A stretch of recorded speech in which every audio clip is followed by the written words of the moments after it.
진정한 기쁨과 행복이라는 제목으로 여러분과 함께 은혜를 나누도록 하겠습니다. 자, 우리 성도 여러분들은 지금 행복하십니까? 네. 지금의 삶이 만족스럽고 기쁨 가운데 있습니까? 네. 참 다행입니다. 여러분, 우리는 누구나 할 것 없이 세상을 살면서 기쁘고 즐겁게 살기를 원합니다. 그렇죠? 행복하기를 소망하면서 삽니다. 행복하기를 원하지 않는 사람은 이 세상에 존재하지 않을 것입니다. 그러나 그 기쁨과 행복의 절대 가치적 기준이 무엇이냐? 기쁨과 행복은 내가 저 사람보다 내가 더 낫다라는 어떤 상대적인 개념으로도 정의할 수 있겠습니다만은, 그러나 우리의 욕심은 저 사람 정도가 아니라 더 기쁘고 행복하기를 원할 때가 있다라는 것이지요. 따라서 똑같은 환경에 있으면서도 어떤 사람은 굉장히 만족하고 행복을 느끼는 사람이 있는가 하면, 같은 조건 하에서도 행복과 기쁨을 누리지 못하는 그런 사람이 있다라는 그런 얘기입니다. 그리고 심지어 또 어떤 사람은 정말 그 어떤 환경과 여건은 굉장히 열악한데 누가 봐도 행복하거나 기쁜 상황이 아닌데 그럼에도 불구하고 기쁘고 행복하게 살아가는 사람이 있다라는 그런 얘기입니다. 따라서 이런 모든 것들을 우리가 다 종합해 보면 확실한 것은 기쁨과 행복의 조건은 그것이 물질적인 것이거나 혹은 외형적인 조건으로 완전히 충족되는 것은 아닌 것이 분명하다라는 것이지요. 오늘 시편 읽은 16편은 1편부터 41편의 시를 여러분이 한번 쭉 보시면 굉장히 비탄적인 시의 내용들이 많은데, 그렇게 흔치 않은 메시아 예언시 중에 하나입니다. 오늘 16편은 이거는 1차적으로 볼 때 축복의 근원이 되시고 생명의 근원이 되시는 하나님을 믿고 부활, 영생을 확신하면서 죽음의 위협조차도 두려워하지 않는 다윗의 신앙 고백을 말합니다. 여러분, 그렇다고 해서 시편을 읽어보면 알겠지만 다윗이 평안하고 축복된 상황에서 이 시편을 기록한 것은 아니라는 것이죠. 물론 오늘 본문도 마찬가지입니다. 오늘 본문은 심지어 다윗이 어떤 이유인지는 모르겠으나 죽음조차 각오해야 하는 어떤 위기 상황 속에서 있는 가운데 지은 시가 오늘 시편 16편이라는 것입니다. 따라서 그러한 상황 속에서도 이렇듯 기쁨과 소망에 찬 노래를 할 수 있었다라는 사실은 하나님을 의지하는 다윗의 믿음이 얼마나 확고하고 얼마나 분명한 것이었는지를 잘 보여주고 있다라는 것입니다. 오늘 본문 내용을 한 절 한 절 우리가 일단 살펴보도록 하겠습니다. 먼저 첫 번째로 1절은 다윗이 이 노래를 읊고 있는 위기 상황에서 저절로 터져 나올 수밖에 없는 구원의 간구를 보여줍니다. 여러분, 1절 말씀을 한번 보십시오. 하나님이여 나를 지켜주소서, 내가 죽게 피하니이다. 여러분, 하나님이여 나를 지켜주소서라는 이 말을 통해서 보면 분명히 이 다윗은 어떤 위기 상황에 처해 있음이 확실합니다. 나를 지켜달라. 다급한 마음이 느껴지죠. 그런데 내가 죽게 피하나이다. 여러분, 시편 말씀은 어떤 한 문장 안에 혹은 두 개의 문장이, 그러니까 한 문장 안에 같은 단어가 이렇게 여러 개가 반복이 되는데, 근데 그 여러 개가 이렇게 달리 나오는 그 단어들이 뜻을 살펴보면 똑같은 경우가 있어요. 또 어떤 첫 번째 문장이 있고 그 다음 이어지는 또 문장이 있는데 이게 다른 게 아니라 결국은 같은 문장일 때가 있습니다. 이 시편에는 이러한 식의 어떤 시적인 그 표현 양식이 굉장히 많이 나옵니다. 이제 오늘도 그런 모습들이 이제 많이 나올 텐데요. 하나님이여 나를 지켜주소서, 내가 죽게 피하나이다. 여러분, 하나님이 나를 지켜주게 하시려면은 내가 죽게 피하여야 된다는 것이죠. 그러니까 내가 지켜달라는 말과 하나님께 피한다는 것은 결국 같은 의미라는 것이죠. 죽게 피하니이다. 하나님께 보호를 요청하는 시인의 신앙적인 어떤 자세를 보여주고 있다는 것이죠. 분명히 어떤 위기에 처해 있음이 확실한데 내가 죽게 피합니다. 하나님께 보호를 요청하는 그런 모습을 우리가 보게 됩니다. 여러분, 그러니까 이 시인인 다윗은, 이 시편의 저자인 다윗은 나를 지켜주실 분이 누구이며 어디로 피해야 하는지를 분명히 알고 있다는 것이지요. 여러분, 하나님, 여호와 하나님을 절대 신뢰하면서 그분께 피하는 자만이 보호와 위로를 받을 수 있다는 사실을 우리는 너무나도 잘 압니다. 네. 그분이 나의 피난처가 되시는 거예요. 하나님만이 나의 피난처가 되시고 하나님만이 나의 보호자가 되신다는 사실을 우리는 절대로 잊어서는 안 된다는 것이죠. 그리고 이제 두 번째는 이제 2절에서 6절까지의 말씀입니다. 이 2절에서부터 6절까지의 말씀을 보면 다윗이 가지고 있는 여호와 유일신앙을 보여주고 있습니다. 다윗은 하나님만이 자신의 복이고 하나님만이 자신의 유업이 되심을 노래하고 있는 거예요. 여러분, 2절 말씀을 같이 한번 읽어보겠습니다. 시작. 내가 여호와께 아뢰되 주는 나의 주님이시오니 주 밖에는 나의 복이 없다 하였나이다. 여러분, 주는 나의 주님, 주 밖에는 나의 복, 같은 의미인 거예요. 결국은 여러분, 주는 나의 주님이시오니 할 때 그 주는 우리가 잘 아는 대로 아도나이입니다. 아도나이는 다스리다, 뭐 또 심판하다, 무슨 뭐 변호하다 이런 데서부터 유래한 것으로 아도나이는 다스리는 자, 여기서 말하는 주는 다스리는 자 혹은 주인, 나의 주인을 의미하는 것입니다. 주는 나의 다스리는 자, 주는 나의 주인이십니다 라는 것이죠. 주 밖에는 나의 복이 없습니다. 여러분, 주님 한 분밖에는, 하나님 한 분밖에는 참된 행복의 원천이 없다라는 것이죠. 자신은 그분 안에서 모든 것을 소유한 것과 같다는 놀라운 신앙 고백을 지금 하고 있는 것입니다. 하나님 한 분밖에 없다. 참된 행복의 원천이시다. 3절에 땅에 있는 성도들은 존귀한 자들이니 나의 모든 즐거움이 그들에게 있도다. 여러분, 육신은 비록 이 세상에 살고 있지만 온 우주의 편만에 계시는 하나님, 그 하나님과 영적으로 교제하는 자들이 곧 성도라는 겁니다. 그걸 염두에 두고 있는 표현인데요. 다시 말하면 이 땅에 사는 날 동안에 존귀한 성도로서 살고 싶다라는 것을 소망하는 그런 내용입니다. 그리고 4절이 굉장히 중요합니다. 4절도 한번 같이 읽어봅시다. 시작. 다른 신에게 예물을 드리는 자는 괴로움이 더할 것이라. 나는 그들이 드리는 피의 전제를 드리지 아니하며 내 입술로 그 이름도 부르지 아니하리로다. 여러분, 다른 신에게 예물을 드리는 자, 무슨 얘기일까요? 다른 신에게 예물을 드리는 자, 우상 숭배를 이야기하는 겁니다. 여러분, 우상 숭배를 한다라는 것은 또 다른 의미는 무슨 의미냐면 하나님과 나와의 관계를 끊겠다는 얘기거든요. 끊겠다는 얘기입니다. 여러분, 의도적으로 내가 우상 숭배를 하는 경우도 있지만, 그러나 우리의 삶 속에서 의도하지 않았는데 나도 모르는 사이에 우상 숭배를 할 수 있다라는 사실도 우리는 명백히 알아야 합니다. 그러면서 나는 그들이 드리는 피의 전제, 즉 우상 숭배하는 자들이 드리는 피의 전제를 드리지 아니하며, 우상 숭배자들은 제사할 때 동물의 피를 온 몸에 바르거나 그 피를 마시던 그런 행위들, 그리고 심지어는 어린아이를 제물로 바쳤던 그런 행위, 그 피의 전제를 나는 하지 않을 것이다 라는 것입니다. 그 이름도 부르지 아니하겠다. 내 입으로, 내 입술로 그 이름도 부르지 아니하겠다. 여러분, 이름을 부른다라는 것은 그 이름이 가리키는 대상에 대한 방향을 이야기하는 겁니다. 더 나아가서 그걸 존경의 의미를 담고 있는 것이죠.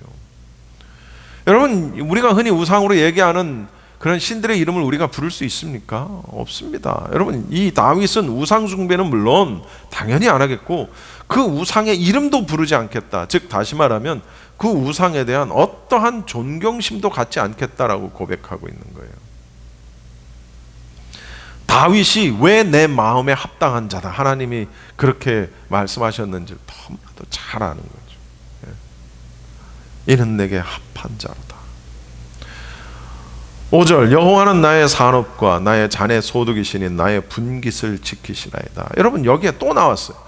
나의 산업과 나의 소득과 나의 분깃과, 이거 다 같은 말이에요. 의미가 다 같은 말이라는. 여기서 말하는 산업이라는 것은 또 다른 우리의 우리말 표현으로는 기업이다, 유업이다, 이런 말과 같은 거예요. 여기서 말하는 또 소득이라는 것은 어떤 몫이다, 내 몫, 네 몫 할 때 그 몫이다. 이것은 어떤 사람에게 분배된 토지의 할당량을 의미합니다. 그럴 때 표현하는 헬렉이라는 그 원어를 가지고 있습니다. 이런 표현은 이스라엘의 가나안 정복 후의 토지 분배 사건을 연상시켜 주죠. 그때 다른 11개의 지파들과 달리 유일하게 레위 지파에게, 레위인들에게는 토지를 분배하지 않아요. 네. 왜냐하면 그들에게는 여호와 하나님께서 친히 그들의 소득이고 그들의 산업이 되게 해주시겠다라는 약속만 주어집니다. 여러분, 제사장 지파 사람들에게는 따로 토지를 주지 않고 여호와 하나님 자체가 소득이고 산업이 되어 주시겠다라는 거예요. 여러분, 그러니까 주의 종의 어떤 그 위치라는 것이 굉장히 굉장히 힘들고 어려운 부분들이 많이 있지만, 그러나 또 이런 측면에서 보면 또 복받은 사람들이다. 예. 예. 복받은 사람들이다. 원하시면 말씀하세요. 여러분, 이런 의미에서 이 시인은 이런 의미에서 자신이 누릴 복과 소망이 오직 여호와께만 있다라는 것을 지금 고백하고 있는 겁니다. 그리고 마지막으로 분깃이라는, 나의 분깃을 지키시나이다. 분깃, 산업, 소득, 목, 똑같은 얘기예요. 같은 의미예요. 여러분, 이 다윗은 여호와 하나님을 자신의 산업으로 고백하면서 이 하나님께서 이 분깃을 끝까지 잃지 않게끔 지켜주실 것이다 라는 것을 확신하고 있는 거예요. 내가 받을 상급, 내가 받을 분깃, 내가 받을 목. 6절에 내게 줄로 재어준 구역은 아름다운 곳에 있으며 나의 기업이 실로 아름답도다. 여러분, 다윗은 하나님께서 주신 기업의 풍성함에 대해서 찬양하고 있는 겁니다. 줄로 재어준 구역, 아까 토지 분배 얘기했잖아요. 땅을 분배할 때 줄로 이렇게 축량을 해가지고 할당된 구역을 나누었던 것 같은 그런 거와 관련된 표현입니다. 그러니까 이제 물론 이제 1차적으로는 다윗이 거주하던 예루살렘과 그 주변을 의미하는 것이겠죠. 그리고 궁극적으로는 하나님을 경외하며 하나님의 뜻을 벗어나지 않고 그 뜻 안에서 사는 삶 자체가 아름다운 거라. 그것이야말로 성도가 하나님께로부터 받은 기업이다라는 것이죠. 따라서 하나님을 모신 그의 삶이 행복한 것이었고, 이러한 행복한 삶은 하나님께서 그에게 구별해서 정해주신 기업이었다라는 것이죠. 그리고 세 번째로 이제 7절에서부터 11절 마지막 절까지는 죽음조차 초월하는 어떤 신앙의 확신과 기쁨을 노래하고 있는 그런 장면입니다. 이 7절이 굉장히 중요합니다. 같이 읽겠습니다. 시작.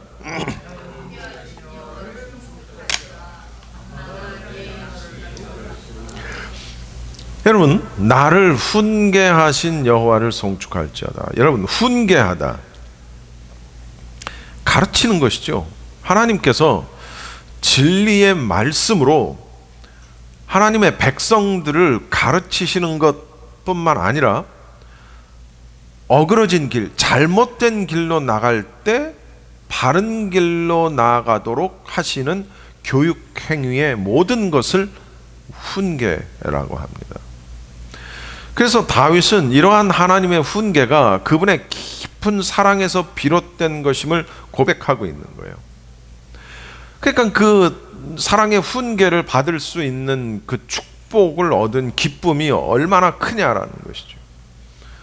그러니까 그 훈계 속에서는 우리는 매를 맞기도 하고, 여러분 다윗은 처음부터 끝까지 하나님께 칭찬만 들었던 인물은 아닙니다. 여러분 다윗이 지은 죄 때문에 자신의 아들이 죽습니다. 그게 부모가 가질 수 있는 가장 큰 형벌 가운데 하나죠. 자기가 살아있는 자기 눈앞에서 자기 자식이 죽는 그런 형벌을 받았던 사람이 다윗입니다. 그게 훈계였다라는 것이지요. 그런데 그런 훈계조차도 축복을 얻은 기쁨이다. 그래서 하나님을 찬양하는 것입니다. 그리고 여기 보면 밤마다 내 양심이 나를 교훈한다. 여러분 제가 이 말씀, 이런 양심이라든가 여러 가지 심장이라든가 이런 말씀을 굉장히 많이 읽었죠. 근데 우리말 성경으로 읽으니까, 근데 제가 오늘 이 설교를 준비를 하면서 제가 깜짝 놀랐습니다. 여러분 여기서 말하는 양심의 원어가 뭔지 아십니까? 우리가 흔히 알고 있는 양심, 내 양심이 찔린다, 내 양심이 가책을 받는다 할 때 그 양심의 원어가 뭔지 아십니까? 콩팥입니다. 콩팥. 신장. 그 원어가 콩팥이에요. 신장. 여러분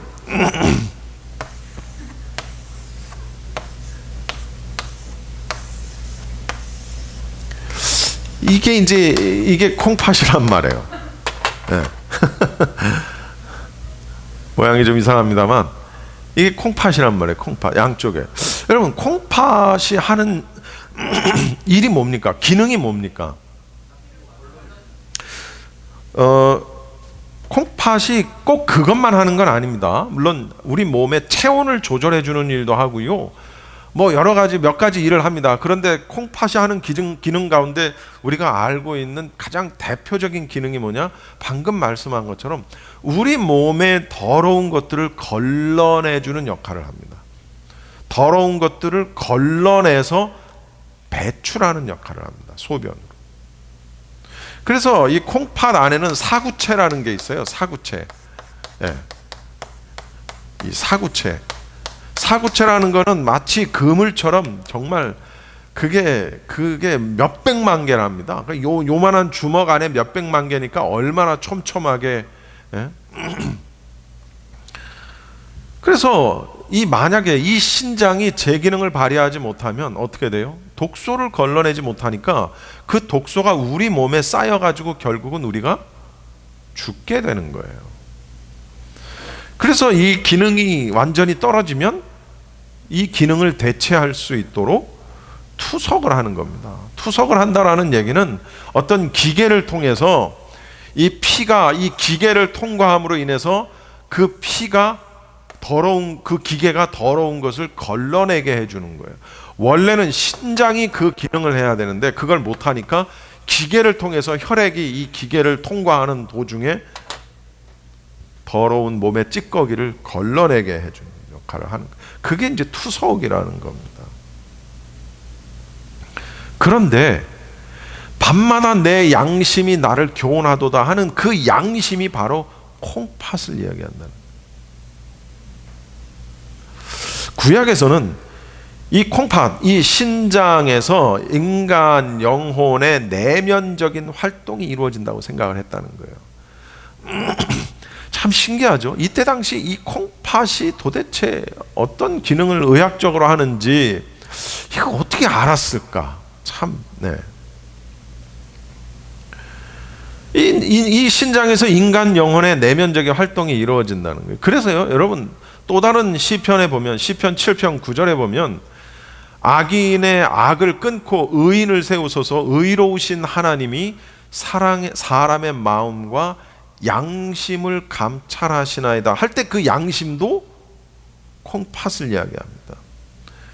그리고 시편 73편 21절에 내 마음이 산란하며 내 양심이 찔렸나이다 할 때 그 양심도 콩팥을 이야기하는 거예요. 신장, 영어로 키드니.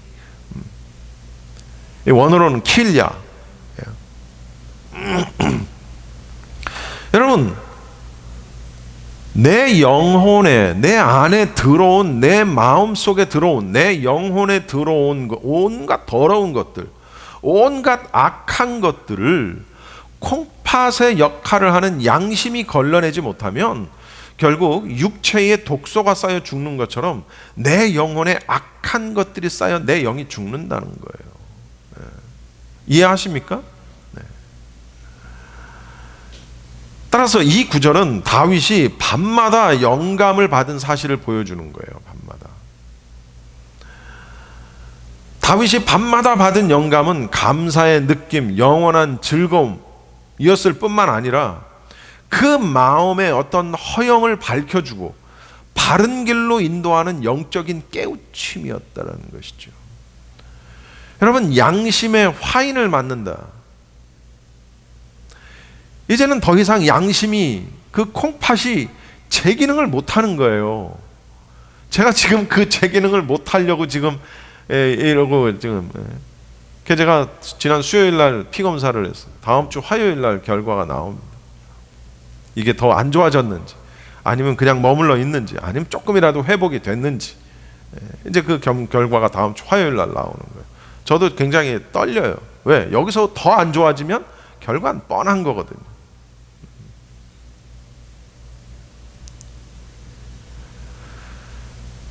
여러분, 우리 마음의 허영을 밝혀주고 바른 길로 인도하고 악한 것들을 제거하고 하는 것이 우리의 양심이라는 거예요.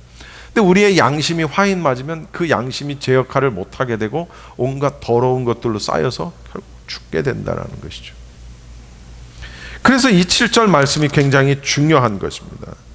밤마다 내 양심이 나를 교훈하도다. 그리고 8절 말씀 한번 읽어보겠습니다. 시작.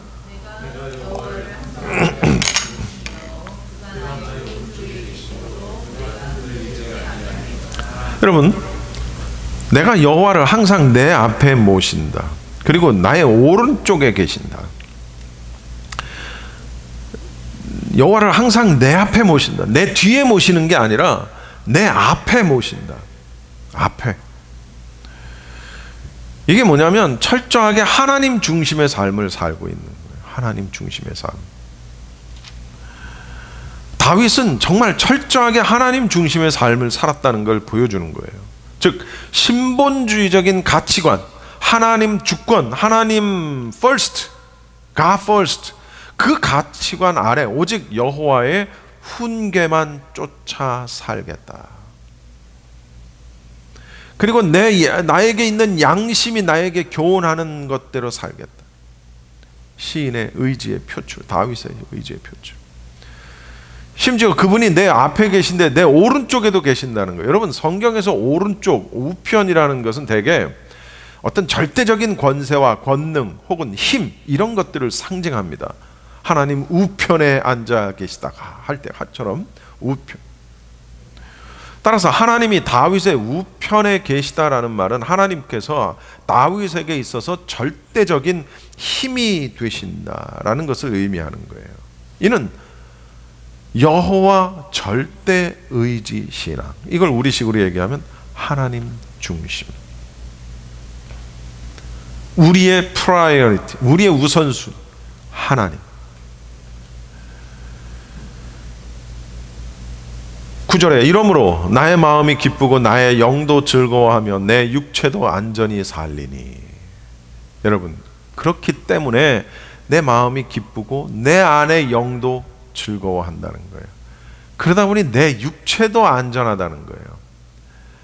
여러분, 하나님을 중심에 두는 사람은, 하나님을 늘 내 우편에, 오른편에 두는 자는 결과적으로 내 마음이 기쁘고 내 영혼도 즐겁고 심지어 육체도 건강하다는 거예요. 여러분, 요한 3서에 보면 아주 유명한, 우리들이 좋아하는 말씀이 있어요. 사랑하는 자여, 내 영혼이 잘됨 같이 범사에 잘되고 강건하기를 내가 간구하노라. 여러분, 이것이 진정한 기쁨이고 이것이 우리 그리스도인들이 추구해야 할 진정한 행복이라는 것이죠. 네. 그러니까 가치 기준이 다른 거예요. 세상 사람들이 말하는 기쁨과 즐거움과 행복의 기준과 우리의 기쁨과 행복의 기준이 다른 거예요. 여러분, 다른 거예요. 다르다는 사실을 우리는 너무나도 잘 알아야 돼요. 구별되었다라는 거예요. 그러니까 세상 사람들이 기뻐하는 것에 나도 기뻐하고 나도 행복하고, 세상 사람들이 소위 저주라고 생각하고 어떤 우환이라고 생각하는 걸 나도 그렇게 생각한다면 그것은 나는 구별된 자가 아니라는 것이죠. 나는 다른 게 아니라는 것이죠.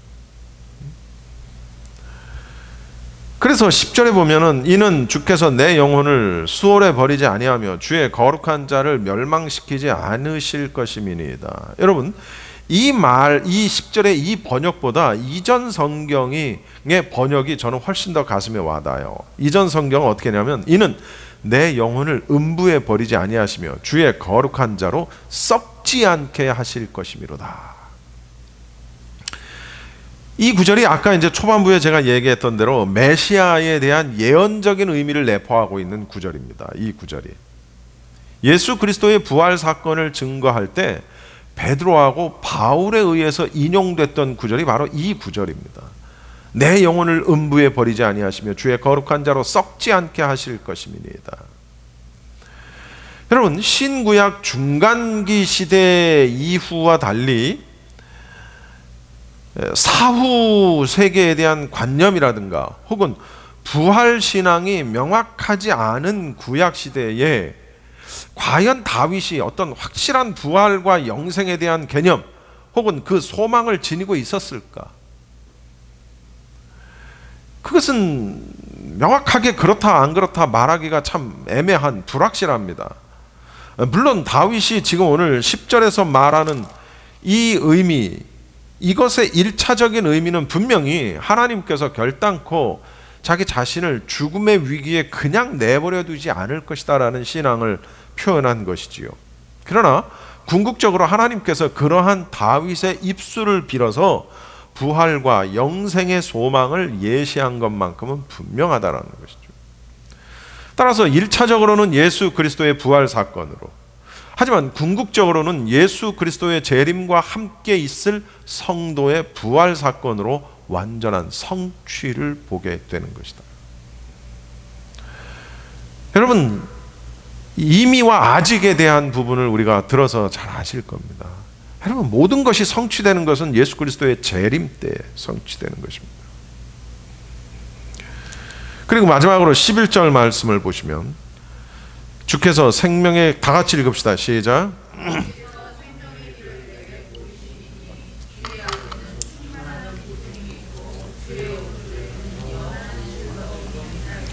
여러분, 하나님으로 말미암은 구원과 그로 인해서 하나님 안에서 누릴 수 있는 기쁨에 관한 고백입니다.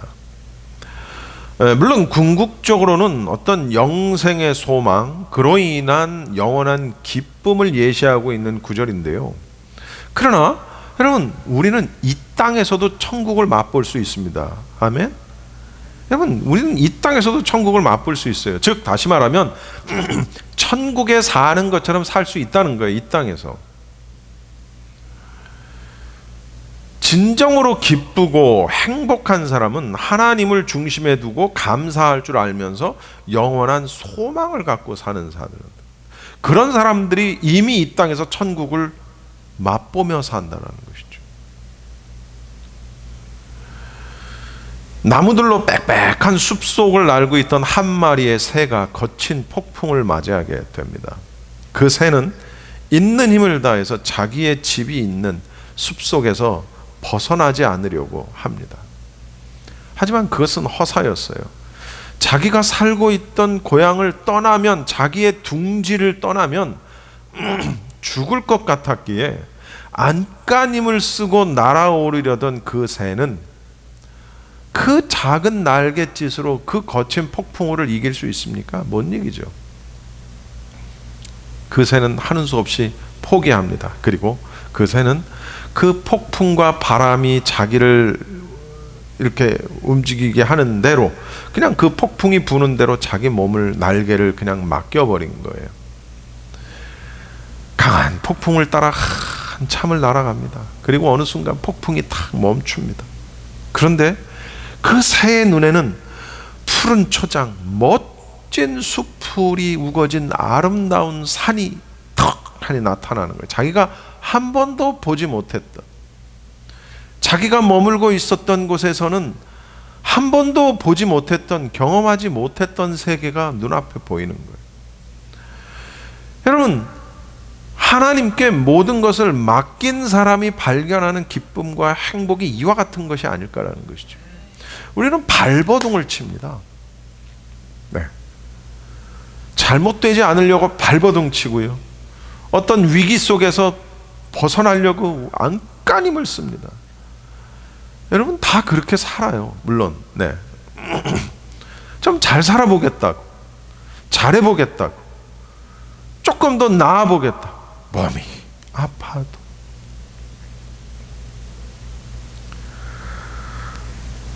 여러분, 그러나 어쩌면 우리가 그렇게 애써도 우리가 바라는 세상을 우리가 맛볼 수 없고, 우리가 그렇게 애쓰지 않고 그냥 우리가 폭풍에 우리의 몸을 맡기고 우리가 그냥 그것에 의해서 단지 수동적으로 움직였을 뿐인데 우리가 경험하지 못한 것을 바라볼 수도 있다라는 것이죠. 그것이 하나님의 은혜라는 것입니다.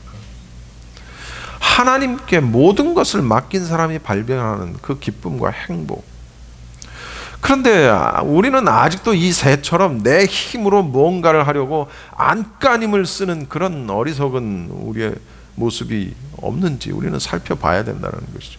여러분, 그것이 무슨 열심히 안 살아도 된다라는 것을 의미하는 것은 아닙니다. 여러분, 우리가 노력하지 않아도 된다라는 것을 의미하는 건 아닙니다. 우리가 성실하지 않아도 된다라는 것을 의미하는 것은 아니라는 것이죠. 우리는 열심히 살아야 되고 성실하게 살아야 됩니다. 그러나 모든 것의 중심이 나여서는 안 된다는 것이지요. 모든 걸 결정하고 방향을 설정하고 어떻게 하고 하는 계획과 모든 것을, 우리가 모든 것을 계획할지라도 그 계획을 이루시는 분은 하나님이시다라는 사실을 우리는 절대로 잊어서는 안 된다는 것입니다.